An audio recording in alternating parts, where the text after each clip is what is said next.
Assalamualaikum warahmatullahi wabarakatuh.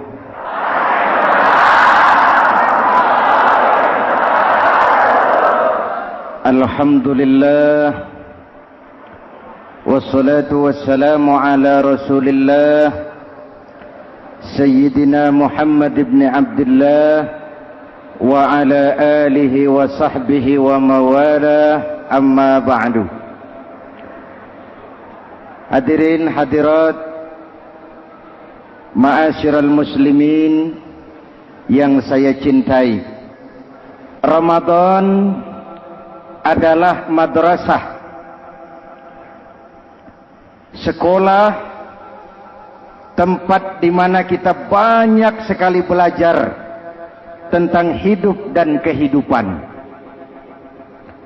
supaya kita lebih siap menghadapi hidup, supaya kita punya wawasan, supaya kita mampu melihat persoalan jauh ke depan, supaya kita tidak terjebak pada keuntungan sesaat tapi merugikan jangka panjang.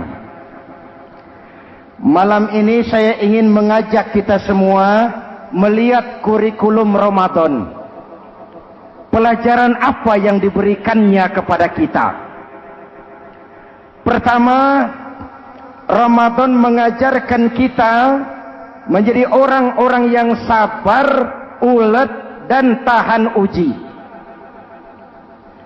Ini zaman di mana persaingan tajam. Betul? Jangankan jadi pejabat tinggi, jangankan jadi pengusaha sekarang ini, jadi kiai saja kalau tidak sanggup bersaing,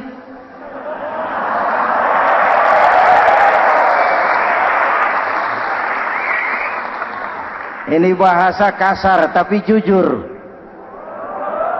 Karena orang sekarang hidup di zaman banyak pilihan.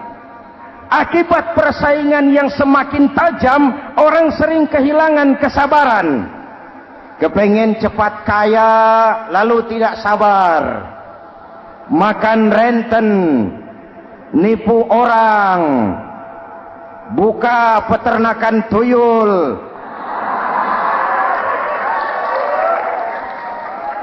korupsi. Sekarang ini kan lagi santer Bulog Gate jilid 2.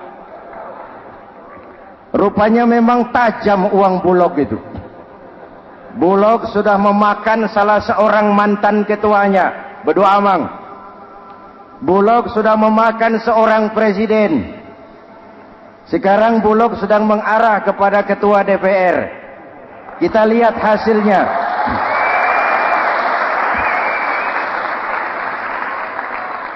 Tentu saja kita prihatin, karena kita tahu ekonomi kita sedang sulit. Hutang melilit leher, tetapi pada sisi lain kita melihat enak saja uang mengalir puluhan miliar untuk sesuatu yang tidak terkait dengan kepentingan rakyat.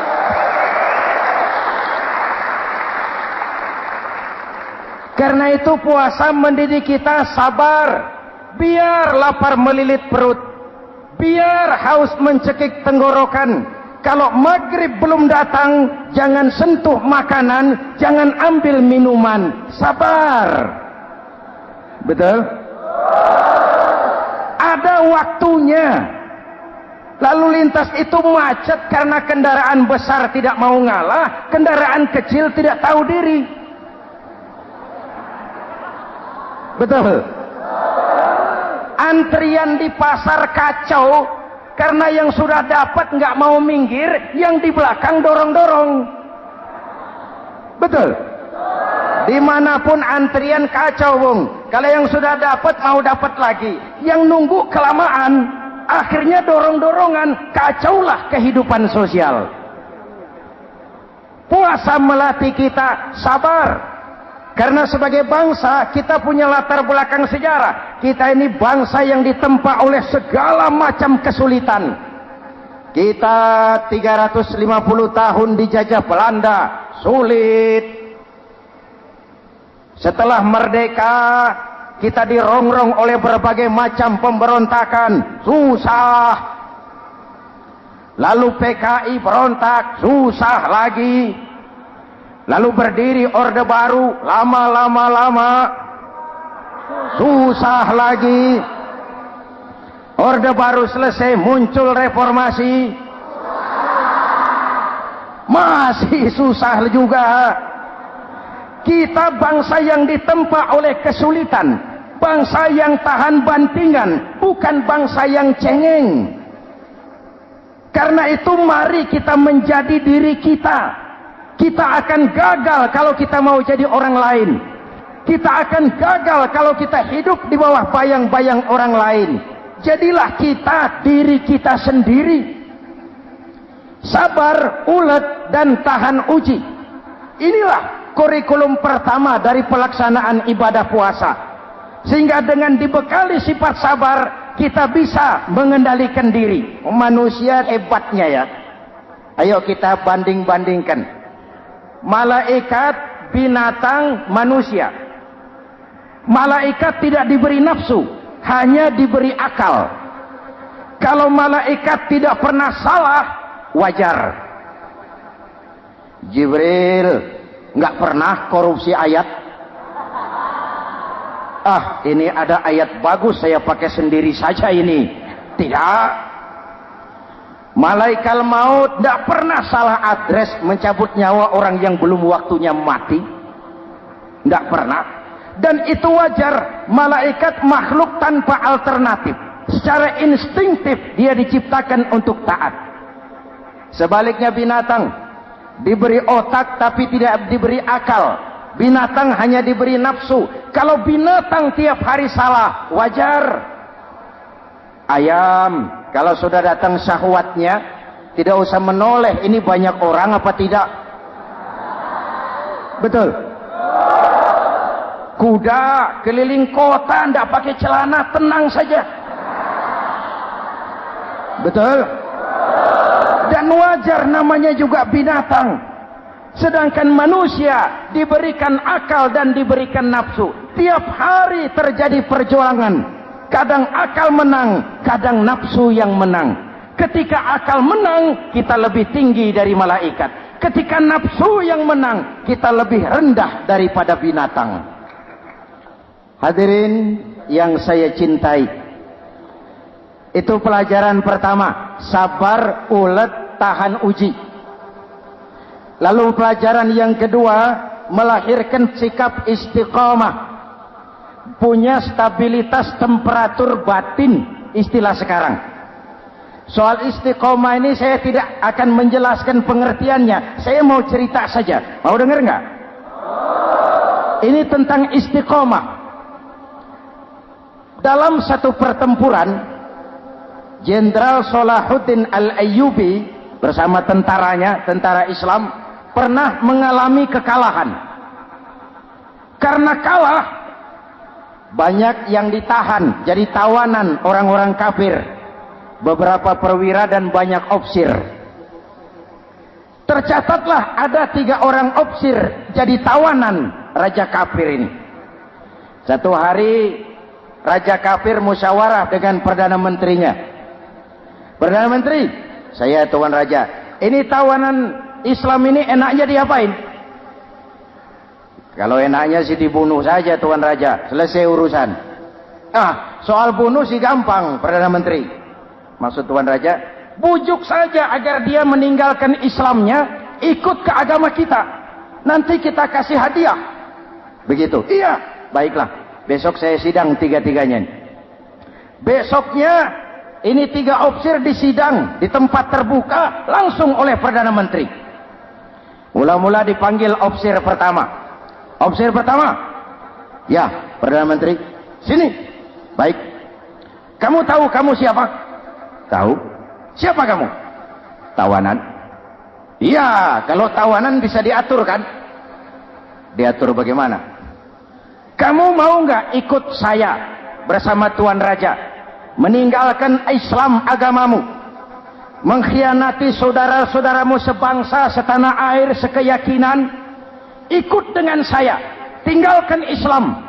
Nanti kamu akan saya angkat jadi pejabat tinggi, gaji cukup, rumah cukup, kendaraan cukup, istri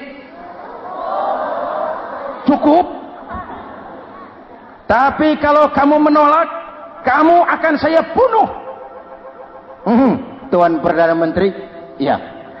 Apa Anda menyangka selama ini saya berjuang karena kepengen kedudukan yang tinggi? Nih. Tuan menyangka saya berjuang ini karena kepengen harta yang banyak, jaminan hari depan yang memadai? Tidak, Tuan Perdana Menteri. Saya tinggalkan keluarga, kampung halaman, sanak famili, handai taulan. Saya jihad karena mengharap ridho Allah Subhanahu wa ta'ala. Tapi sekarang kamu tawanan kan? Itu resiko perjuangan. Kamu tidak mau meninggalkan Islam? Tidak. Kamu akan saya bunuh. Silakan. Kamu tidak takut mati? Tidak. Kamu berani? Dari kemarin. Apa dikira baru sekarang saya berani? Tuan Perdana Menteri, saya berharap memang saat-saat seperti ini bisa saya temukan. Ibadah saya sedikit, sholat saya kurang, puasa saya kurang. Barangkali dengan jihad saya bersimbah darah, mati di tangan Tuhan, Allah akan mengampuni dosa-dosa saya dan saya dapat tiket untuk mencapai keridhaannya.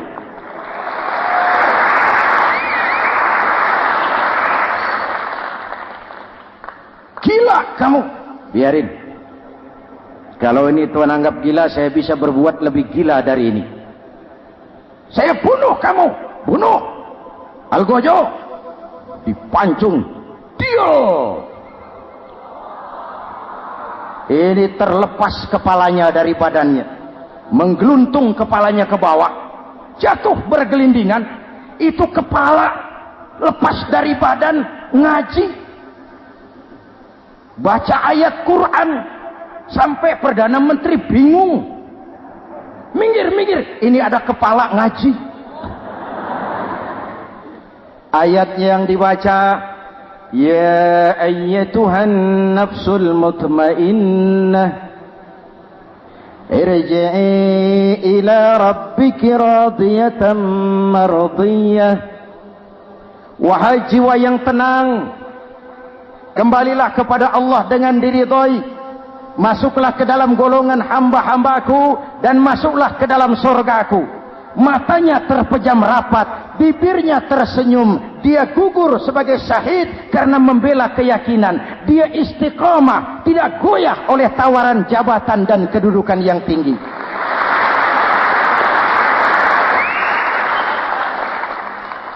Perdana Menteri geleng kepala, dasar orang Islam. Panggil officer kedua.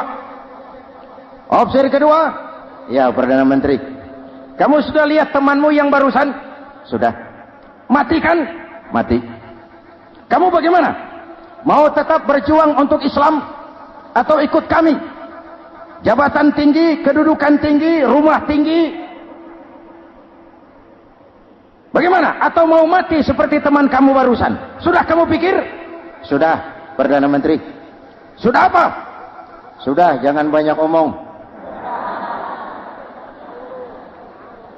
Maksud kamu apa? Saya sudah tidak sabar mau nyusul teman saya yang barusan itu. Saya tidak bayangkan bagaimana dia disambut oleh malaikat di surga, disambut oleh para bidadari di surga, menggapai ridho Allah. Oh, Perdana Menteri, sudah jangan banyak omong. Kalau mau potong, potong saya.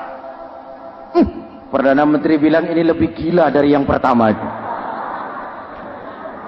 Yang pertama masih mau diajak ngomong, ini malah langsung minta disembelih. Ayo, Algojo, potong. Potong lagi. Dia terpisah lagi kepalanya dengan badan, jatuh ke bawah, menggeluntung, ngaji lagi. Ayatnya yang dibaca, wujuhun yawma izin nadirah ila rabbiha nadirah. Muka mereka hari itu berseri-seri kepada ridho Allah. Mereka memandang bibirnya senyum, matanya terpejam, dan dia ajal dengan husnul khatimah, mendapat syahid karena teguh punya keyakinan, istiqamah dalam perjuangan, tidak goyang, tidak mencela dan mencele.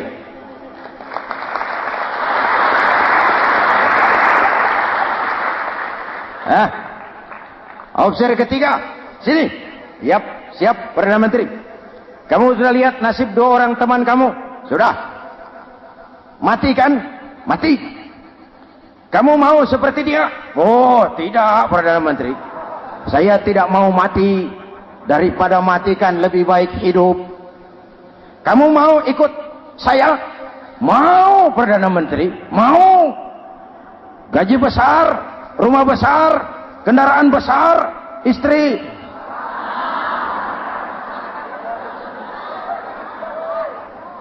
Mau Perdana Menteri, saya mau. Daripada tidak jadi apa-apa, kan lebih baik jadi apa-apa. Daripada tidak punya apa-apa, kan lebih baik punya apa-apa. Oh, jadi kamu selama ini berjuang karena mau cari apa-apa? Iya. Bagus. Nanti saya musyawarah sama raja. Kamu diangkat jadi bupati di mana? Tunggu ya. Perdana Menteri laporan, Tuan Raja. Ya. Ini opsi ketiga kelihatannya baik ini. Dia mau mengkhianati teman-temannya, sebangsa, setanah air, sekeyakinan. Mengkhianati bangsanya, meninggalkan agamanya. Dia mau ikut kita. Kita angkat jadi pejabat di mana dia? Raja senyum. Oh, soal angkat mengangkat sih gampang Perdana Menteri. Cuma saya pikir-pikir opsi ketiga ini kok tegel-tegelin. Kok sampai hati ya? Temannya sendiri, seiman, sekeyakinan, sebangsa, setanah air dikhianati karena mengejar jabatan, harta, kedudukan. Orang itu Perdana Menteri kalau sudah mau mengkhianati saudaranya sendiri, apalagi orang lain.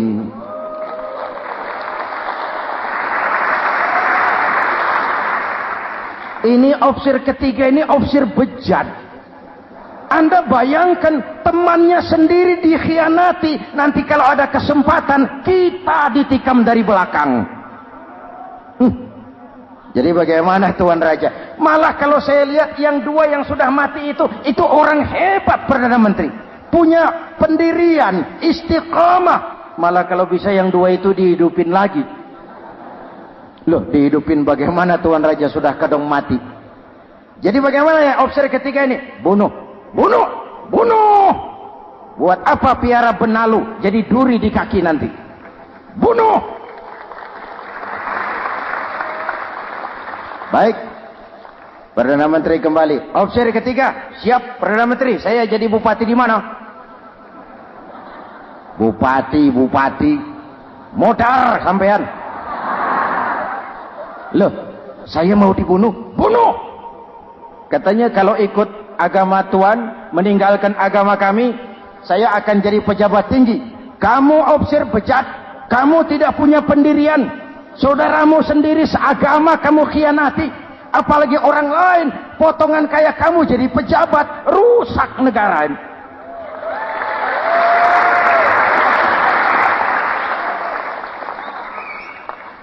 Hadirin hadirat yang berbahagia, saya lanjutkan cerita ini. Nanti kesimpulan diambil sendiri-sendiri. Jadi saya mau dibunuh Tuan Perdana Menteri. Ya, kamu mau dibunuh. Tidak jadi pejabat. Tidak. Kamu bejat. Bejat kok mau jadi pejabat. Nanti juga kalau kamu jadi pejabat, paling kerjamu memperkaya dirimu sendiri. Paling banter keluargamu dan golonganmu. Rakyat tetap saja tidak terurus.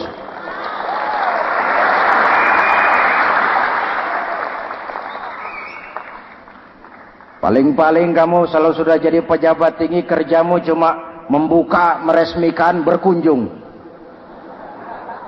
Berkunjung, meresmikan, membuka. Membuka, meresmikan, berkunjung. Lah kapan kamu ngurus rakyatnya? Bejat kamu. Jadi saya dibunuh, bunuh. Iyalah, kalau mau dibunuh ya saya bunuh, tapi saya mau Islam lagi ah. Terserah, mau Islam lagi mau tidak, kamu tetap akan dibunuh. Iya, saya mau Islam lagi. Ayo cepat. Iya Pak, saya mau syahadat dulu. Cepat. Iya Pak, asyhadu macet lehernya. Ayo cepat. Iya Pak, asyhadu tidak bisa mengucap syahadat. Ayo cepat. Iya Pak, asyhadu tidak tuntas mengucap syahadat, golok algojo keburu sampai di lehernya.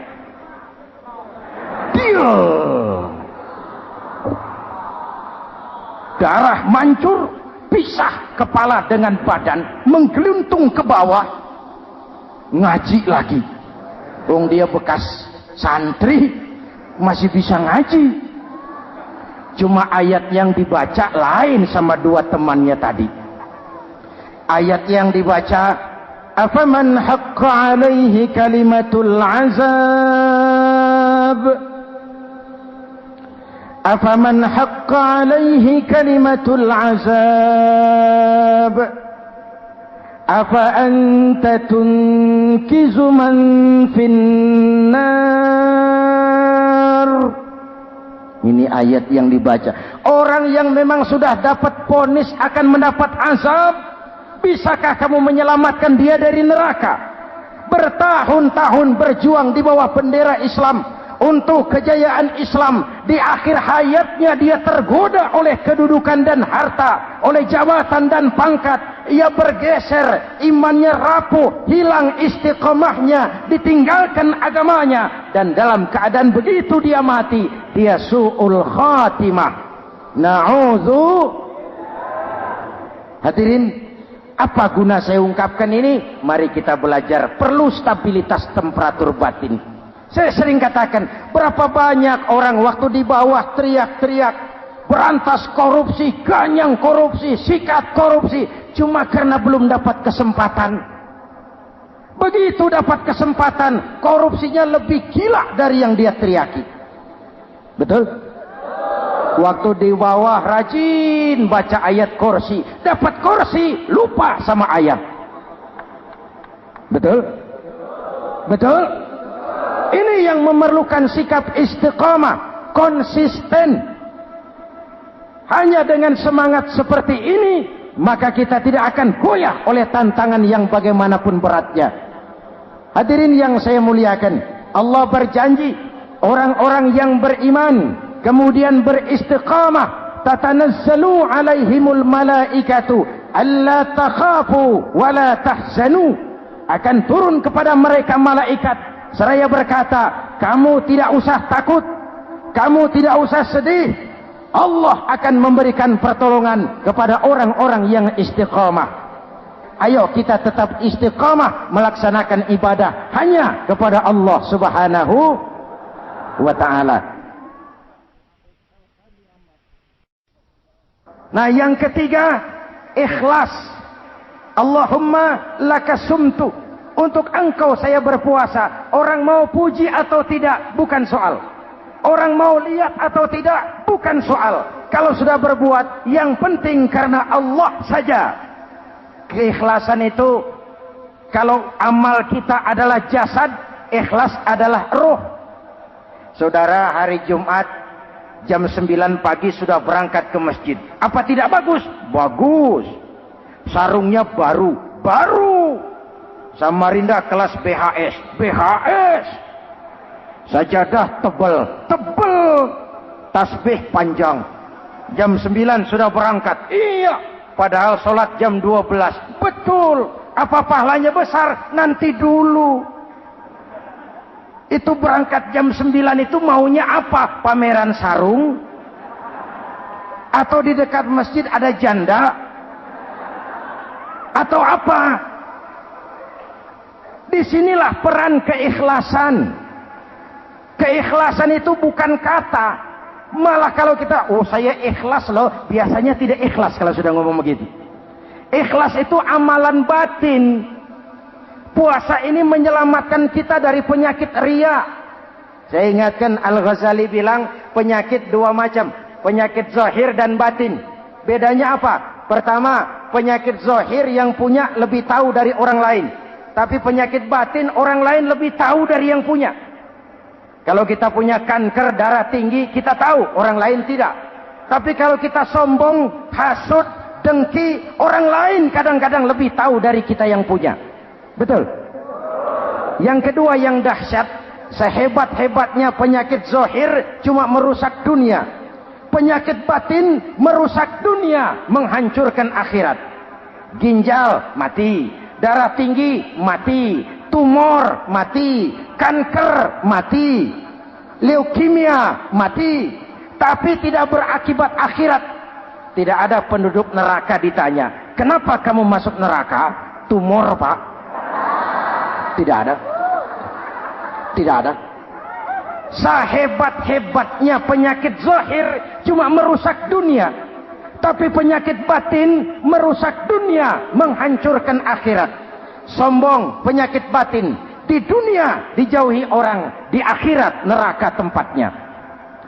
Kikir, penyakit batin, di dunia dijauhi orang, di akhirat neraka tempatnya. Betul?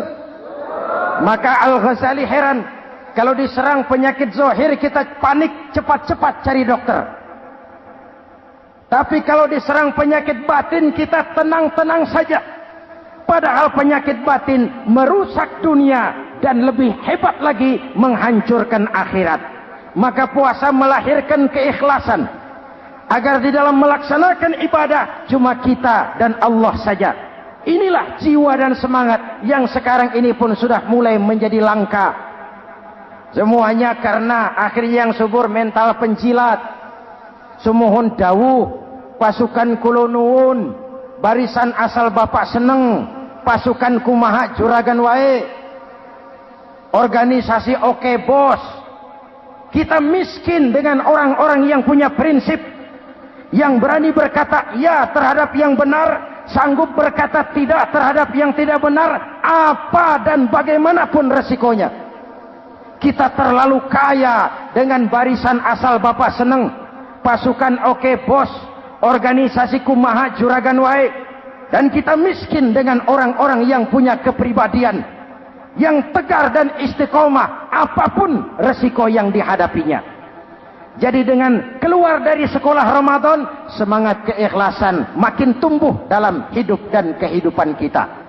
Ibu bapak hadirin hadirat yang berbahagia, itulah makanya puasa disebut ibadah sirriyah, ibadah abstrak, cuma kita dan Allah saja yang tahu. Ini lebih mendorong semangat keikhlasan. Kata Imam Al-Ghazali, "An-nas kulluhum mauta illa al-alimun, wal-alimuna niyamun illa al-amilun, wal-amiluna mughtarruna illa al-mukhlisun." Manusia itu mati kecuali orang yang berilmu. Orang yang berilmu walaupun hidup tidur, kecuali yang mengamalkan ilmunya. Dan orang yang mengamalkan ilmunya banyak yang tertipu, kecuali yang ikhlas di dalam mengamalkan ilmunya. Manusia mati kecuali yang berilmu. Yang berilmu walaupun hidup tidur, kecuali yang mengamalkan ilmunya. Yang mengamalkan ilmunya banyak yang tertipu, menyangka amalnya sudah banyak, sholatnya sudah hebat, zakatnya sudah luar biasa, jihadnya sudah mantap. Banyak yang tertipu kecuali yang ikhlas di dalam mengamalkan ilmunya. Jadi amal tanpa ikhlas, jasad tanpa ruh. Itulah makanya nuansa Ramadan dengan ibadah puasa mengembangkan semangat keikhlasan di antara kita semua. Mari kita baca doa sama-sama munajat, mohon pertolongan Allah agar kita diselamatkan dari penyakit riya dan ditumbuhkan semangat keikhlasan. Ala hadhihi niyyah wa ila hadratin nabi. Al-Fatihah. Bismillahirrahmanirrahim. Alhamdulillahi rabbil alamin. Ar-Rahmanir Rahim. Maliki yaumiddin. Iyyaka na'budu wa iyyaka nasta'in. Ihdinas siratal mustaqim. Siratal ladzina an'amta 'alaihim ghairil maghdubi 'alaihim waladdallin. Amin. Bismillahirrahmanirrahim. Amin. Alhamdulillahi rabbil alamin. اللهم صل وسلم وبارك على سيدنا محمد وعلى آله وصحبه أجمعين. اللهم اجعل جمعنا هذا جمعا مرحوما وتفرقنا من بعضه تفرقا معصوما. اللهم اجعل جمعنا هذا جمعا مشكورا وتفرقنا من بعضه تفرقا مغفورا. اللهم اجعلنا من السعداء المقبولين ولا تجعلنا من الأشقياء المردودين. ربنا تقبل منا صلاتنا وصيامنا وقيامنا وتخشعنا وتعبدنا وتضرعنا وتمم تقصيرنا برحمتك يا أرحم الراحمين. اللهم أصلح من في صلاحه صلاح المسلمين. اللهم أهلك من في هلاكه صلاح المسلمين. Ya Allah, dengan sepenuh perasaan dan pengharapan, dengan segala keremahan dan kerendahan, kami bermohon kepadamu, berikan kami kekuatan zahir dan batin, berikan kami kesabaran dan ketabahan, sikap istiqamah dalam mengarungi hidup yang penuh ujian ini.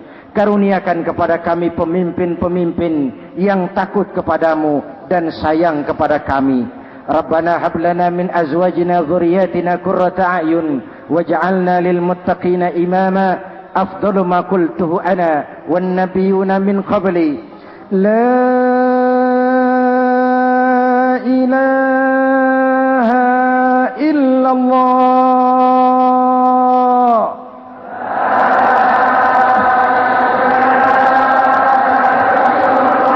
La ilaha illallah.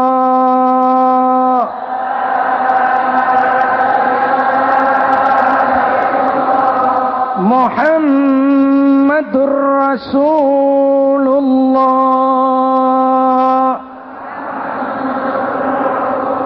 Amin. Kalimatu haqqin 'alaiha nahya wa 'alaiha namut wa 'alaiha wa biha nub'atsu insyaallah minal aminin birahmatika ya arhamar rahimin. Sallallahu ala sayidina Muhammadin wa ala alihi wa sahbihi ajma'in. Ana rabbika rabbil izzati amma yasifun. Salamun alal mursalin walhamdulillahi rabbil alamin. Assalamualaikum warahmatullahi wabarakatuh.